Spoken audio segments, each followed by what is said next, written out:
Prosseguindo na interpretação do Apocalipse, versículo por versículo, agora vamos ao capítulo 22.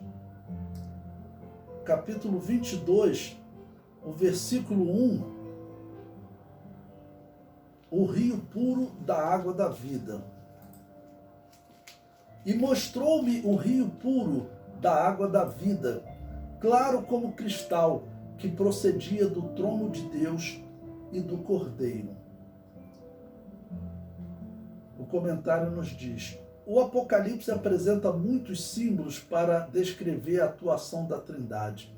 O Espírito Santo é simbolizado em um rio que fornece água da vida aos salvos.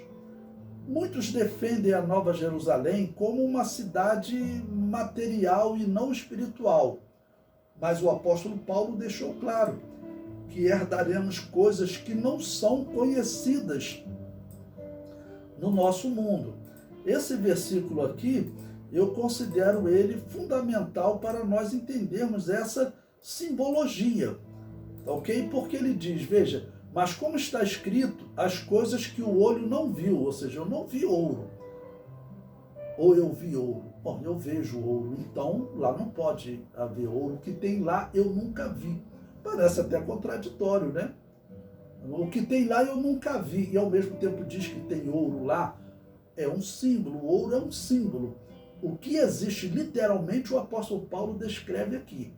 As coisas que o olho não viu, e o ouvido não ouviu, e não subiram ao coração do homem, são as que Deus preparou para os que o amam. Mas Deus nolas revelou, ou seja, Deus revelou ao apóstolo Paulo pelo seu Espírito, porque o Espírito penetra todas as coisas, ainda que as profundezas de Deus, ou seja, ele foi revelado. Então a revelação literal é, o que existe lá você nunca viu. Eu já vi ouro, eu já vi prata, eu já vi pedras preciosas. Então, lá não existe ouro, o que existe lá é uma preciosidade espiritual. O comentário prossegue. Com este versículo, o apóstolo nos ensina que lá só encontraremos coisas que nunca vimos. Por isso concluímos que os elementos que a Bíblia usa, ouro, prata, etc., são simbólicos. O mesmo apóstolo Paulo corrobora este ensino em 2 Coríntios 12, versículo 2 a 4, dizendo: conheço um homem em Cristo, que há 14 anos, se no corpo não sei, se fora do corpo não sei, Deus o sabe, foi arrebatado até o terceiro céu. E sei que o tal homem, se no corpo, se fora do corpo não sei, Deus o sabe, foi arrebatado ao paraíso e ouviu palavras inefáveis. Eu destaquei aí esse termo inefáveis, né? De que ao homem não é lícito falar. Bom, o que significa essa palavra inefável?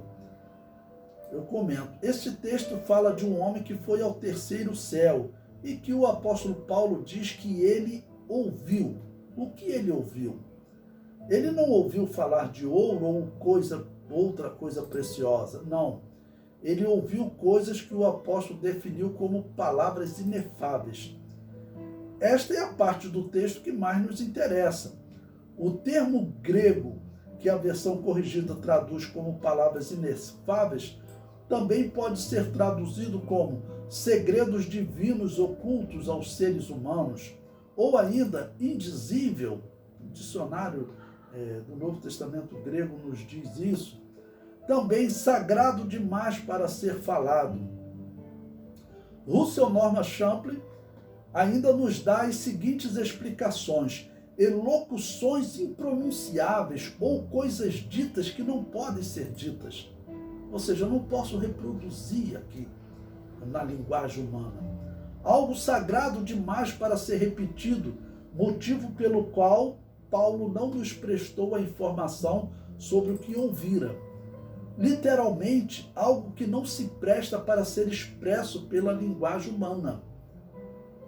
Tudo que, uma pausa para explicar a vocês, tudo que, se eu vou falar para você de algo que você não conhece, eu uso uma comparação. pegando algo que você conhece para falar daquilo que você não conhece, tá bom? Mas o que o apóstolo Paulo, considerando que tenha sido ele, o homem arrebatado, ouviu lá, a descrição que ele teve da vida eterna, é algo que ele diz, olha, eu não tenho palavras para descrever algo que não dá para falar na nossa linguagem. O Russell Norman Chaplin prossegue. Esta última possibilidade é a que parece ser o sentido dessa declaração de Paulo, com base nos estudos sobre o misticismo, onde aprendemos que o conteúdo das experiências místicas simplesmente não pode ser expresso. Bom, uma pausa aqui para explicar a vocês. Esse autor ele gosta muito de usar o termo místico, não tem nada de errado.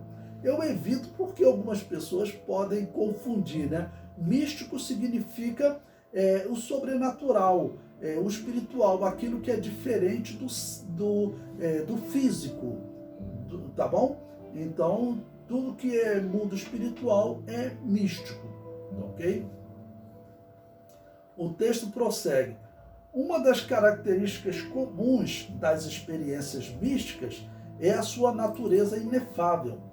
A respeito disso, a alma recebe então uma forma de compreensão. Usualmente, uma profunda purificação tem lugar, acompanhada de transformação do homem interior, libertando o espírito para buscar mais intensamente a Deus. Não nos deve surpreender que as experiências místicas tenham essa natureza, transcender tanto o pensamento como a linguagem humana, de tal modo que ficamos reduzidos a interpretar tais experiências por meio de símbolos, expressões e noções inexatas, ou seja, eu posso tentar falar, mas eu vou usar expressões inexatas. E ele conclui, quanto à natureza dessas palavras inefáveis que Paulo ouviu, naturalmente, têm aparecido muitíssimas conjecturas, embora nenhuma delas mereça nossa atenção, pois não há meio de penetrarmos em um mistério que, segundo disse o próprio apóstolo Paulo, não pode ser perscrutado, né? Não pode ser examinado.